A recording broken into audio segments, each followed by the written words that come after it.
नमस्कार, मैं हूं आपके साथ कविता थपलियाल और आप देख रहे हैं consumer is king.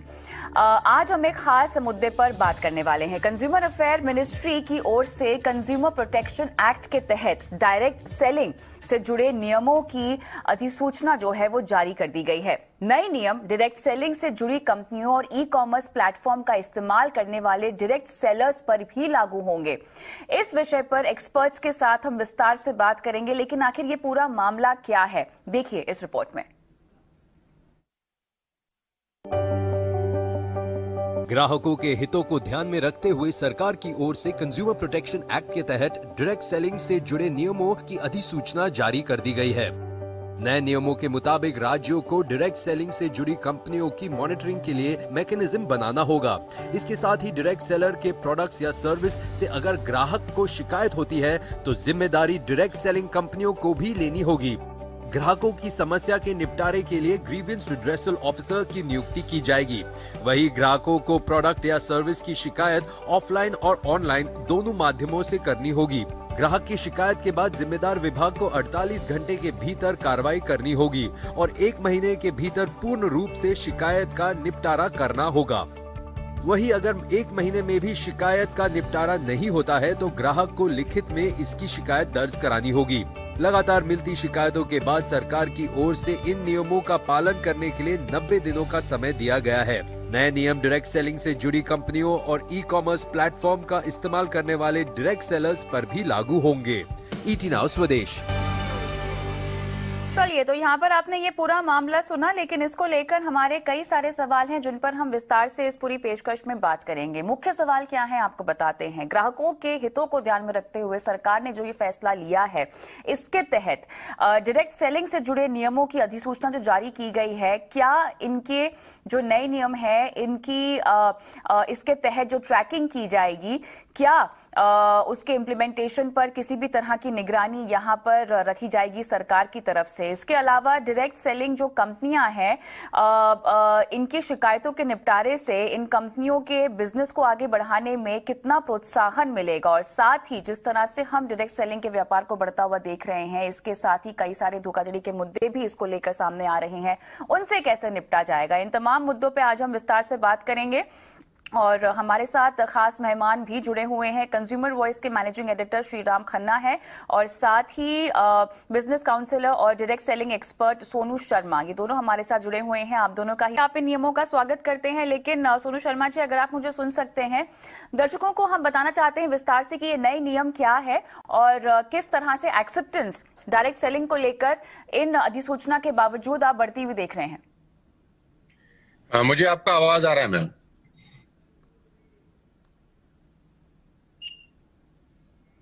Am I audible to all of you? जी, आपकी आवाज आ रही है हमें। मैं आपसे ये पूछना चाह रही थी कि जो नए नियम अधिसूचना के तहत जारी किए गए हैं, उन पर अगर विस्तार से आप बात कर सकें तो। ऑलरेडी ये पेंडिंग है, बहुत सालों से we all are waiting for that, और बहुत खुशी है मुझे आज, और ये सितंबर में भी इसका नोटिफिकेशन आया था और हम ड्यू था इसको, ये 1-2 महीने में आएगा ही आएगा।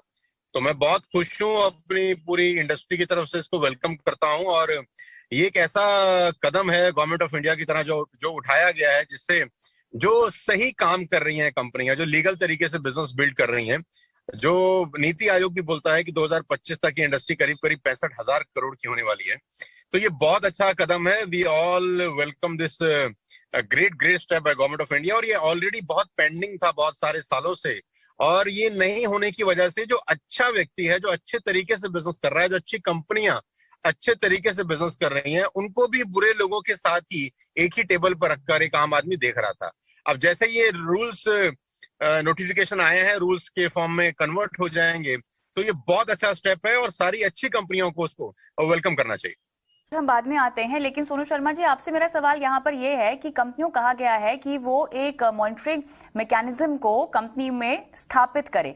ये किस तरह के मैकेनिज्म की बात हो रही है, किस तरह से इसको स्थापित किया जाएगा, इसकी ट्रैकिंग कैसे की जाएगी? कंपनी के लेवल पर अगर मैं समझना चाहूं तो जिम्मेदारी इस अधिसूचना के बाद कितनी बढ़ गई है ताकि पारदर्शिता मेंटेन की जाए? ये बेसिकली मैं आपको बताना चाहता हूँ प्रॉब्लम है क्या। प्रॉब्लम ये है मैम कि जितने भी लोग डायरेक्ट सेलिंग के नाम पर मनी सर्कुलेशन चला रहे हैं, ये एक्ट बेसिकली उन पे लागू होता है। बहुत सारे लोग डायरेक्ट सेलिंग के नाम पर मनी सर्कुलेशन प्रोसेस चलाते हैं। ₹1 का जो प्रोडक्ट है उसका कॉस्ट, उसका एमआरपी, उसका रेट इतना ज्यादा डिमांड किया जाता है लोगों से, और वही बीच का पैसा लोगों में रोटेट किया जाता है। प्रॉब्लम यहां से शुरू हुआ। दूसरा प्रॉब्लम सबसे बड़ा उसके अंदर यह है कि रिक्रूटमेंट बेस्ड जो इंसेंटिव दिए जाते हैं कंपनीज के द्वारा उसको रोका जाए। रिक्रूटमेंट बेस्ड रीबाइंग का प्रोसेस बहुत सारी कंपनीज में नहीं है, सिर्फ रिक्रूटमेंट बेस्ड पैसा दिया जा रहा है जो मनी सर्कुलेशन एक्ट के अंदर भी इलीगल है। तो अभी इस लॉ के क्या कहते हैं फ्लोर पे आ जाने से बहुत सारी कंपनियां जो सिर्फ और सिर्फ मनी सर्कुलेशन चला रही है नेटवर्क मार्केटिंग के नाम पर, उन सब पे शिकंजा कसा जाएगा और सही कंपनी जो काम कर रही हैं उनको बहुत अच्छा काम करने का मौका मिलेगा। अभी मैं इसमें एक बात और ऐड कर देना चाहता हूं कि जितनी भी कंपनीज पिछले 4 से 5 साल के अंदर रजिस्टर्ड हुई हैं उसमें बहुत सारी कंपनी ऐसी हैं जो सिर्फ और सिर्फ मनी सर्कुलेशन कर रही हैं डायरेक्ट सेलिंग के नाम पर, और इसकी वजह से कस्टमर का बेहद नुकसान हो रहा है और एक कस्टमर को भ्रम की स्थिति बनी रहती है कि इतना पाक साफ बिजनेस, इतना शानदार बिजनेस को वो एक शक की नजर से देखने आता है, क्योंकि 10 अच्छी कंपनी रहती हैं और उसमें से एक बेईमान निकल जाती है तो बाकी सब लोग 9 को भी बेकार तरीके से देखना शुरू कर देते हैं। तो ये बहुत स्वागत योग्य एफर्ट है और इसका, जैसा कि सर बता रहे थे, कि इसका इंतजार बहुत बहुत सारे सालों से था और we are very thankful to the government of India कि ये फ्लोर पर आ गया है फंड। तो सोनू शर्मा जी, ये जो बिजनेस है ये कितना बड़ा है? और आपने यहाँ पे जिक्र किया पिरामिड और मनी सर्कुलेशन स्कीम्स का, जो कि डायरेक्ट सेलिंग कंपनीज कुछ चला भी रही थी।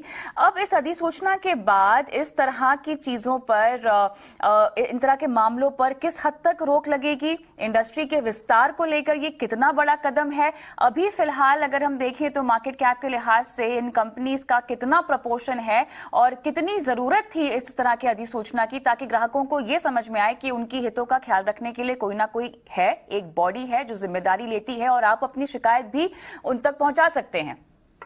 मैम, सबसे पहले तो मैं आपके दर्शकों को और सब लोगों को बताना चाहता हूं कि पूरे हिंदुस्तान में डायरेक्ट सेलिंग जो अच्छी कंपनी है, जो सही कंपनीज कर रही हैं, एकमात्र ऐसा बिजनेस है जिसमें 100% वाइट की ट्रांजैक्शन होती है। आपको जान के बहुत हैरानी होगी और कस्टमर को मैं बताना चाहूंगा, जितने भी कंज्यूमर्स हैं, कि जो सही कंपनीज हैं उसमें कोई भी बिलिंग, कोई भी प्रोडक्ट अगर सेल किया जाता है तो उसके ऊपर प्रॉपर बिल कटता है। आप कैश ट्रांजैक्शन नहीं कर सकते हैं, नंबर 1।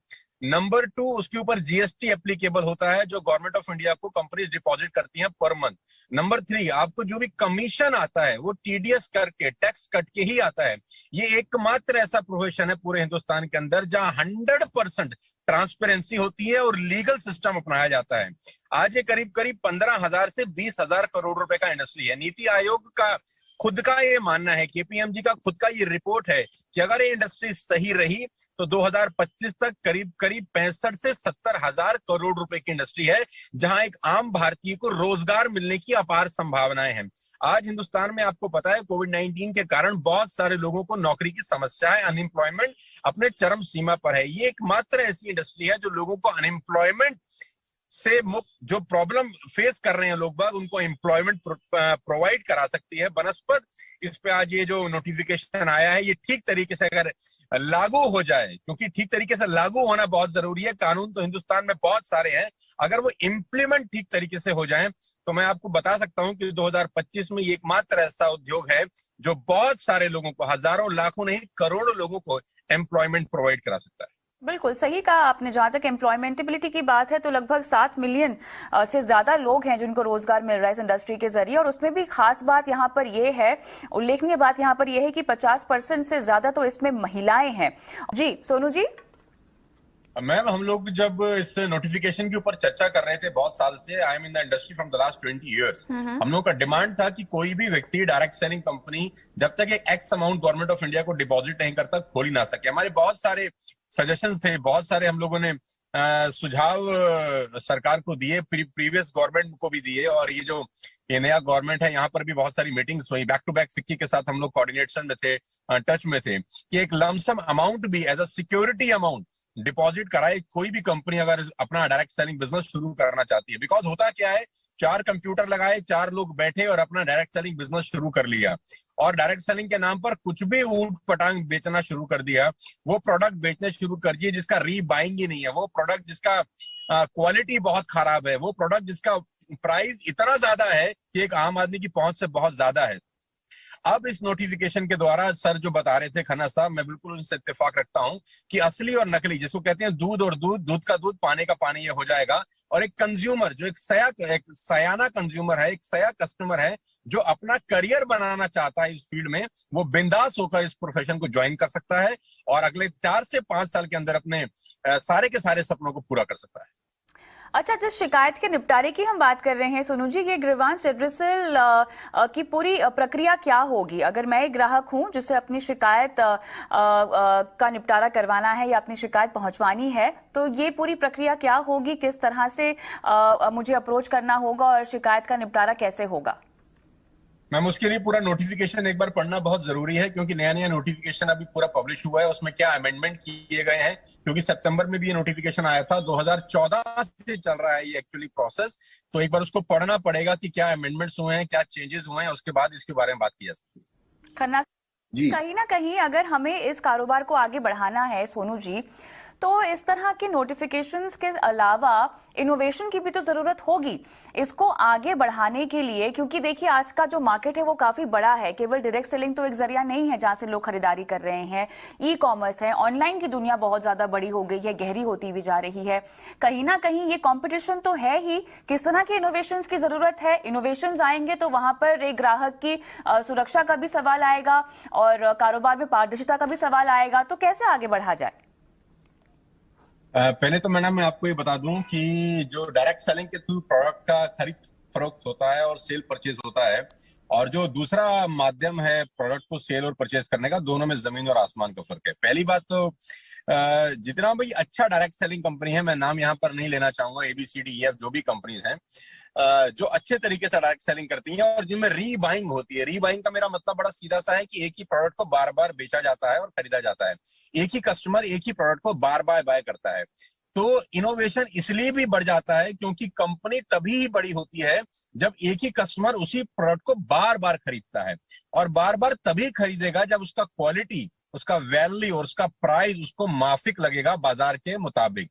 तो ये बहुत ज्यादा जरूरी है किसी भी कंपनी के लिए कि वो इनोवेटिव रहेगी अपने प्रोडक्ट्स की क्वालिटी में, क्योंकि उसका प्रोडक्ट अगर बार बार बिकेगा नहीं तो कंपनी का टर्नओवर बढ़ेगा नहीं।